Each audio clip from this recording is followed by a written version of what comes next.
This is Narmada from Vista Academy Erode. Discount அப்படிங்கிற topic தான் பார்க்க போகிறோம். டிஸ்கவுண்ட் அப்படிங்கிறதுல ஃபஸ்ட்டு டிஸ்கவுண்ட்னா என்ன நமக்கு தெரியணும்.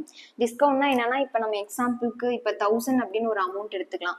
இப்போ துணி கடைக்கெலாம் நம்ம போகிறோம் அப்படின்னா, இப்போ 1000 அப்படின்னு போட்டு இதை அடித்து இங்கே ஒரு 800 அந்த மாதிரி அமௌண்ட் போட்டிருப்பாங்க. நீங்கள் பார்த்துருப்பீங்கன்னு நினைக்கிறேன்.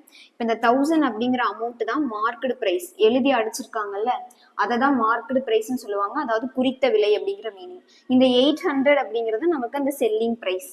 ஓகேங்களா? அப்போ செல்லிங் ப்ரைஸ்க்கும் மார்க்கெட் ப்ரைஸ்க்கும் இருக்கிற டிஃப்ரென்ஸ் இருக்குல்ல, அதுதான் டிஸ்கவுண்ட். அப்போ அந்த டிஸ்கவுண்ட் அமௌண்ட் என்ன அப்படின்னு பார்த்தீங்கன்னா, இங்கே 200 அப்படிங்கிறதா நமக்கு டிஸ்கவுண்ட் அமௌண்ட். அப்போ market price minus selling price அப்படிங்கிறதா நமக்கு டிஸ்கவுண்ட் அப்படிங்கிற வேல்யூ. அதான் market price minus selling price equal to discount அப்படின்னு போட்டிருக்கோம். இதுவே டிஸ்கவுண்ட் பர்சன்டேஜ் கண்டுபிடிங்க அப்படின்னு கேட்டாங்கன்னா, market price minus selling price divided by market price into 100 அப்படின்னு போடுவோம். அடுத்து செல்லிங் ப்ரைஸ், அதாவது என்ன கொடுப்பாங்கன்னா, மார்க்கெட் ப்ரைஸ் உங்களுக்கு கொடுத்துருவாங்க, டிஸ்கவுண்ட் பர்சன்டேஜும் கொடுத்துருவாங்க. செல்லிங் ப்ரைஸ் கண்டுபிடிங்க அப்படின்னு கேட்கும்போது selling price equal to market price into 100 minus discount by 100 அப்படின்னு ஃபார்முலா யூஸ் பண்ணி கண்டுபிடிப்போம். சக்சஸிவ் டிஸ்கவுண்ட் அப்படின்னு ஒன்று, இதுதான் அடிக்கடி கேட்பாங்க, இது ரொம்ப முக்கியமானது. சக்சஸிவ் டிஸ்கவுண்ட் அப்படின்னு கொஸ்டின் கேட்டாங்க அப்படின்னா, அதாவது தொடர் தள்ளுபடின்னு தமிழ்ல சொல்லுவாங்க. செல்லிங் பிரைஸ் இல்லைன்னா மார்க்கெட் பிரைஸ், இந்த ரெண்டுல ஏதாவது ஒன்று கொடுத்துருப்பாங்க, ஒன்று உங்களுக்கு கொஸ்டினா கேட்டிருப்பாங்க.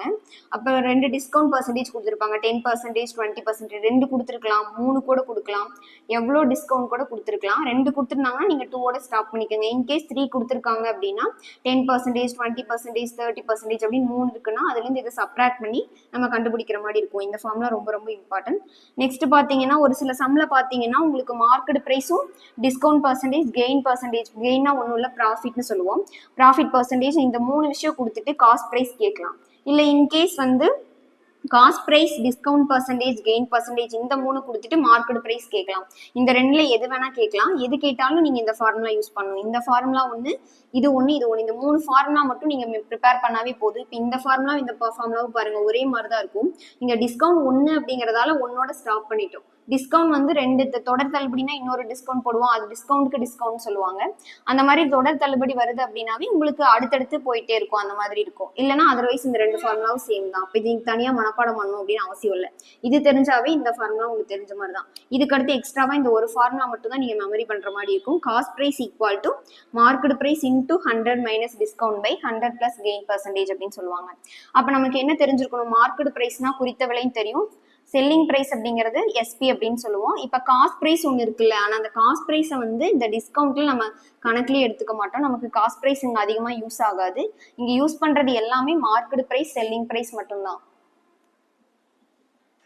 இதை பற்றின ஒரு பேசிக் கொஸ்டின் பார்த்தோம்னா உங்களுக்கு இந்த கான்செப்ட் கொஞ்சம் நல்லா கிளியராக அண்டர்ஸ்டாண்ட் ஆகும். The market price of a fan is ₹7,000.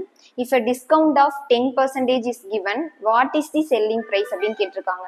ஒரு மின்விசிறியின் குறித்த விலை 7,000, 10% தள்ளுபடி அளித்தால் அதன் விற்பனை விலை காண்க அப்படின்னு சொல்லி கொடுத்துருக்காங்க. அதாவது என்னன்னா, இப்போ குறித்த விலை கொடுத்துட்டாங்க, அதாவது மார்க்கெட் பிரைஸ் நமக்கு 7,000 ரூபாய் அப்படின்னு கொடுத்துருக்காங்க. அதுல இருந்து ஒரு 10% தள்ளுபடி அளிச்சா நமக்கு செல்லிங் பிரைஸ் என்னவா இருக்கும் அப்படின்னு கேட்கறாங்க.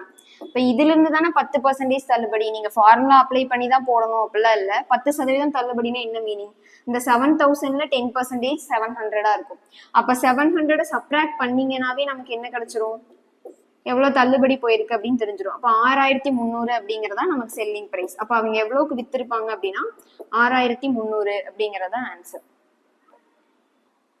இப்போ நம்ம டிஸ்கவுண்ட் அப்படிங்கிறத பற்றின பேசிக் சம்ஸ் மட்டும் தான் பார்த்துருக்கோம். பேசிக்ஸை ஃபஸ்ட்டு நல்லா ஸ்ட்ராங்காக அண்டர்ஸ்டாண்ட் பண்ணிக்கோங்க. அப்போ தான் நெக்ஸ்ட் வீடியோவில் போடுற நம்ம சம்ஸ்லாம் உங்களால் கிளியர் பண்ண முடியும். இன்னும் டிஸ்கவுண்ட் பற்றின டெப்த்தான வீடியோஸ்லாம் நெக்ஸ்ட் வீடியோஸ்லேருந்து பார்க்கலாம். Thank you from Vista academy.